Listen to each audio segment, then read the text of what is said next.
Hey, welcome or welcome back as the case may be. Here we go. The absolute last stage of the Tour de France. Not the last stage of me painting cycling or, for that matter, other sporting events. I will be painting the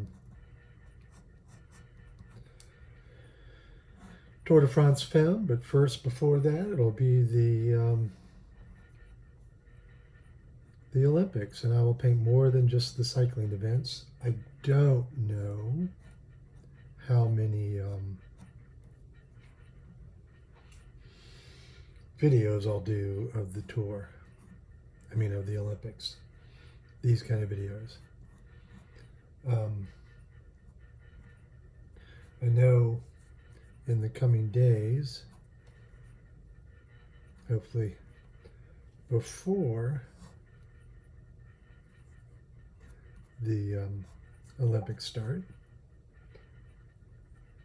So much. I've still got a bunch of artwork to mail out too. So yes, it just, I'm sure I've said it before, but all of this work is available for sale, or at least at one point was available for sale.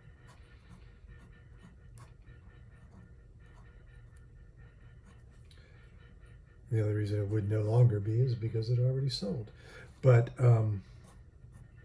I do plan to make a montage, I guess is the right word. Oops, that curve went the wrong way. Yeah, and you may have noticed that this is a permanent ink marker. And as you saw, there were no pencil lines. I may do a little imaginary draw before I get started, just to sort of think through. Oh, that's the best foot I've done this tour. Think through the compositional elements, but even those I screw up at times. So I have a number of rules for painting the tour, most of which I no longer follow. But one that still kind of stays, this of course will belie that it does stay, is not painting crashes. Particularly those where somebody's truly injured. And it would only, the only reason I would paint them, which is kind of the case here, is that it may affect the outcome of the race. And this is the American with the Spanish-Dutch name, Matteo Jorgensen, or Jurgensen.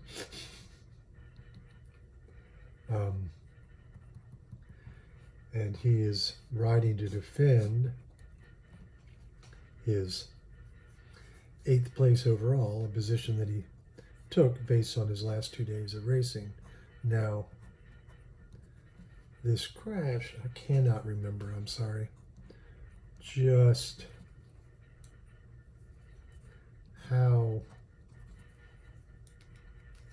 much of a gap he has on the person sitting in 9th. But the top 10, 15 riders are all pretty close together. Excuse me. The top of the leaderboard is much more spread apart, with Tadej Pogačar having just seemingly hours, but actually just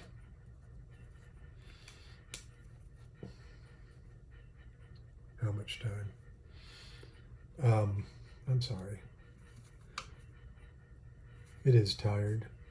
I am tired, just as these guys are. Well, I'm sure they're far more tired. Mine's been more of an intellectual exercise and a lack of sleep. Theirs, of course, has been far more physically demanding than mine. In fact, I'm putting on weight because I'm less physically active than I normally am.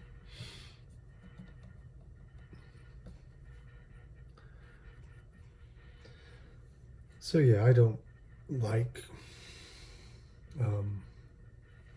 championing the disasters. And there have been, and actually in the middle of this tour, in the tour of Austria, I believe, another rider died during the race. And I apologize for not remembering his name right now.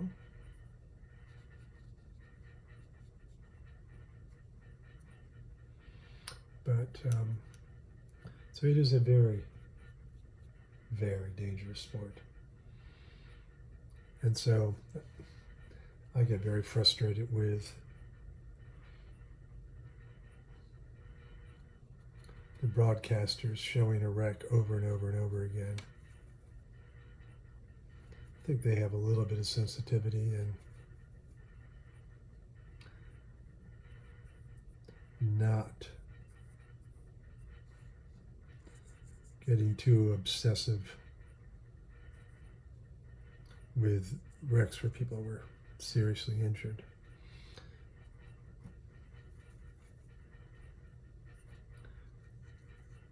All of the commentators, at least on NBC, and I think in general, have all raced themselves. And so they know the heartbreak and the pain, emotional as well as physical, of crashing, and don't want to celebrate it either. In fact, as this was happening, you have Bob Roll on NBC going, "Oh no! Oh no!" He's so impassioned. Even when somebody comes close, he gets really worried. It's fun to listen to him on the descents.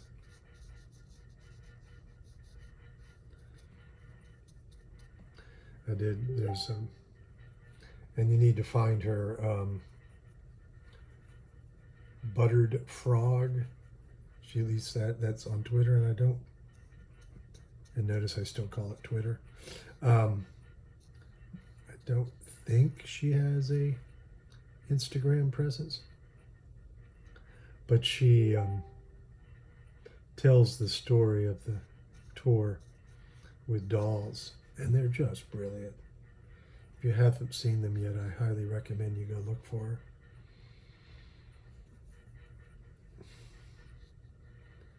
I just find them brilliant. I mean, it's a whole elaborate thing. It's costuming and painting and even setting up sets, for lack of a better word. I mean, they're just fascinating. So I really recommend checking that out.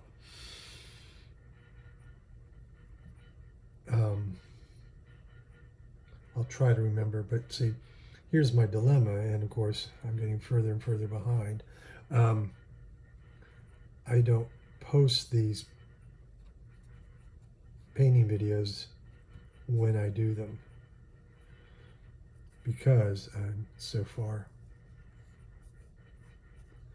off schedule. I like that word. It's so much more interesting than schedule. So remain to be seen. I've gotten off of live, but I paint these as close to live as possible, and I definitively paint them without knowing the outcome. So I don't know as I paint this. And this is early in the early in his ride. I think he's still in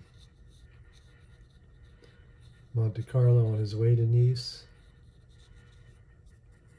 So he does have time to recover, and it's possible that while this is a disaster and he's clearly going to lose some time, it can also be that kick of adrenaline that sends him over the top. I have seen that happen before. And I doubt that he ever thought he was going to win the stage. But that's 100% gone now. I'm so sorry for him. But it's the... In fact, I forgot to title this and sign it. Let me do that right now while I'm thinking of it.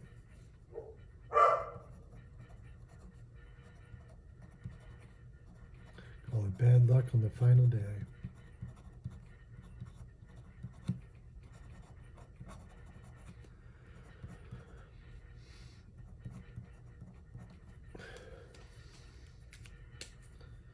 I hope this... But he is an 8th, so while 8th place is better than 9th, it's improbable that this will knock him out of the top 10, unless he's so rattled that more problems occur. It's like, right now, I don't know if he is able to use the bike he just went down on. You know, that's a possibility, and that, of course, will, you know, delay him even more. So here's hoping that didn't happen. By the time this gets posted, that answer will be well known.